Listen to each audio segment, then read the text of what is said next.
Hello and welcome. Solve करते हैं question number 27। क्या कह रहा है क्वेश्चन नंबर 27 में? देखो, P vector plus Q vector, P vector plus Q vector is greater than P vector minus Q vector, यही दिया है ना। And theta is angle between P vector and Q vector. P vector और Q vector, इनके बीच में angle क्या है बेटा? थीटा है। तो हमें कह रहा है, देखो, एक वेक्टर हमें दिया हुआ है पी वेक्टर एंड एक वेक्टर हमें दिया हुआ है बेटा क्यू वेक्टर। और ये क्या है? P vector plus P Q vector, ये इन्हीं दोनों वेक्टर का वेक्टर एडिशन है। और ये क्या है बेटा? P vector minus Q vector, ये इन्हीं दोनों वेक्टर्स का वेक्टर सब्ट्रैक्शन है। ठीक है, तो कह रहा है कि दोनों बराबर हैं। ये जो वेक्टर एडिशन है, ये जो वेक्टर सब्ट्रैक्शन है, इन गिवन पी वेक्टर और क्यू वेक्टर का ये इक्वल है। तो हमसे बोल रहा है कि क्या कह रहा है ऑप्शंस में? थीटा बता दो। थीटा, थीटा 0 होगा, थीटा 90 होगा, या पी 0 होगा या क्यू 0 होगा। पी क्या है? पी वेक्टर का मैग्नीट्यूड, और क्यू क्या है? क्यू वेक्टर का मैग्नीट्यूड। तो भाई अब ध्यान से सुनो, क्या आंसर हो सकता है।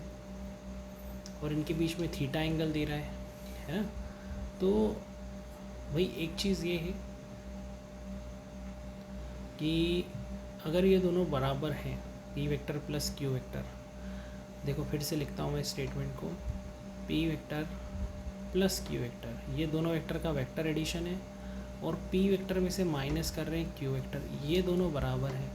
ठीक है, पहले फोर्थ ऑप्शन को चेक करो। फोर्थ ऑप्शन में कह रहा है Q is zero, this is fourth option. Q zero, Q zero मतलब क्यू क्या है?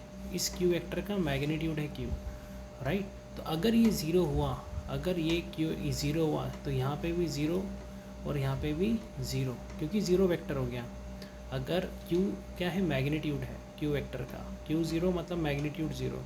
ऐसे वेक्टर जिनका मैग्नीट्यूड ज़ीरो हो वो ज़ीरो वेक्टर कहलाते हैं। तो ये तो ज़ीरो वेक्टर हो गए, तो क्या हो गया? P vector equal to P vector हो गया ना।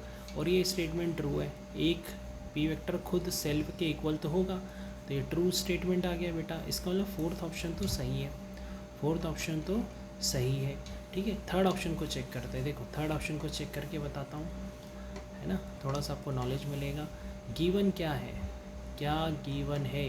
गिवन है कि जो वेक्टर एडिशन है P vector plus Q vector, और जो वेक्टर डिफरेंस है P vector minus Q vector, ये बराबर है। थर्ड ऑप्शन कहता है कि पी ज़ीरो, पी ज़ीरो मतलब ये ज़ीरो और ये पी ज़ीरो। तो क्या आ रहा है रिजल्टेंट? बचा हुआ statement Q vector equal to आ रहा है माइनस क्यू वेक्टर। बेटा ये स्टेटमेंट फॉल्स है, ये स्टेटमेंट फॉल्स है। क्यू वेक्टर अपने नेगेटिव, खुद सेल्फ के नेगेटिव के इक्वल नहीं होता, क्योंकि क्यू वेक्टर की डायरेक्शन अगर इधर है तो माइनस क्यू वेक्टर की डायरेक्शन इधर आएगी, अपोजिट आएगी जस्ट। तो ये दोनों बराबर नहीं हो सकते। क्यू वेक्टर और माइनस क्यू वेक्टर ये दोनों अलग अलग वेक्टर हैं। क्यू वेक्टर का जस्ट नेगेटिव वेक्टर है, ये दोनों अलग अलग वेक्टर काउंट होंगे। ठीक है, तो थर्ड ऑप्शन इज़ रॉन्ग। कह रहा है थीटा क्या हो? 90 हो। ओके, थीटा अगर 90 हो पी वेक्टर, तो देखो इसको चेक करते हैं, सेकेंड ऑप्शन को, सेकेंड ऑप्शन को चेक करते हैं कि ये है पी वेक्टर और ये है क्यू वेक्टर, है ना। और हम पहले देखते हैं P vector plus Q vector को देखते हैं, है ना। तो ध्यान से देखो, रिजल्टेंट बनाओ, ये रिजल्टेंट बना दिया हमने। तो इनका ये जो डायगोनल है ये रिप्रेजेंट करेगा किसको? रिजल्टेंट वेक्टर को, यानी कि इनके वेक्टर एडिशन को। तो ये है P vector plus Q vector, है ना। अब हमें निकालना है P vector minus Q vector. तो तुम्हें पता है, तुम्हें पी वेक्टर तो ये रहा, अब माइनस क्यू वेक्टर चाहिए, तो माइनस क्यू वेक्टर बना दो बेटा। माइनस क्यू वेक्टर तुम्हें दिख रहा होगा, कैसे दिखेगा? ये जो क्यू वेक्टर है इसको माइनस से मल्टीप्लाई करो, इसका डायरेक्शन पलटाओ, इसका डायरेक्शन पलटा दो, लेंथ में उतना ही रखो एरो। क्यू वेक्टर का जो एरो ऊपर की तरफ है ना, इसको रिवर्स कर दो, और एरो की लेंथ, इस एरो की लेंथ उतनी ही बना दो नीचे की तरफ। ठीक है, नीचे की तरफ। तो ये आ गया माइनस क्यू वेक्टर, ये आ गया माइनस क्यू वेक्टर। तो ये रहा पी वेक्टर, ये रहा माइनस क्यू वेक्टर। इन दोनों का रिजल्टेंट बनाओ, इन दोनों का रिजल्टेंट बनाओ, तो ये रिजल्टेंट बना दिया इस तरफ। तो ये क्या आ गया, वेक्टर एडिशन। किसका एडिशन है, P vector plus minus Q vector, minus Q vector. तो एक्चुअली में ये क्या आ गया, ये यही चीज़ है। ठीक है, अब तुम ध्यान से देखो, खुद ही देख लो यार, तुमको अब क्लियर दिख रहा होगा बेटा। ये क्या है, ये वेक्टर देखो डायग्राम में, ये रहा इस डायरेक्शन में, और ये वाला वेक्टर कहाँ है, ये रहा। क्या दोनों की डायरेक्शन सेम है, एक की इधर है और एक की इधर है? नहीं यार, ये दोनों तो अलग अलग डायरेक्शन में, तो ये दोनों बराबर नहीं हो सकते।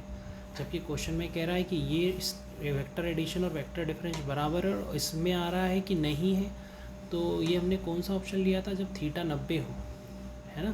पी वेक्टर और क्यू वेक्टर के बीच में हमने एंगल कितना लिया था, 90। तो उससे भी बिल्कुल सही नहीं आ रहा है ना। तो अभी तक केवल फोर्थ ऑप्शन सही आया है, दूसरा और तीसरा ऑप्शन गलत आया है।